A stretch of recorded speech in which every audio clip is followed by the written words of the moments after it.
Welcome everybody to World Energy Storage Day and to the 2020s, the decade of energy storage. We are now in a great position to help clean the environment and mitigate global warming. As you all know, lithium batteries are already beginning to transform the adoption of renewable energy.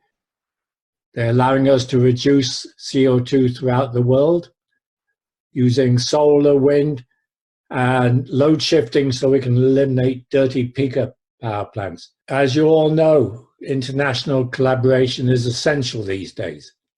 Science knows no boundaries.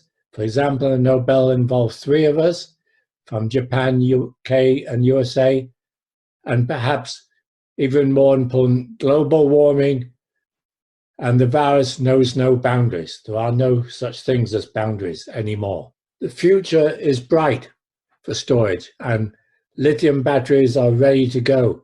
If we look at lithium batteries, their energy density keeps improving, their costs keep decreasing, and I'll show you an example of that from Bloomberg just about a month ago. And for the next generation, the question is, will lithium metal succeed, and will it be solid state with lithium metal? Clean hydrogen from solar, wind will be used to power long-haul trucks and other systems. Pumped hydro will be the dominant storage system for gigawatt-hour storage and for seasonal load shift. And supercaps will continue to be used for very repetitive high-power uses. To be successful, all the stakeholders need to collaborate with one another.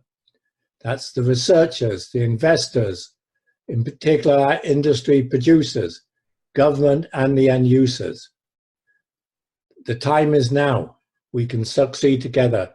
I wish you all around the world a great World Energy Storage Day, and let's make the 2020s the decade of energy storage. Together, we can overcome climate change.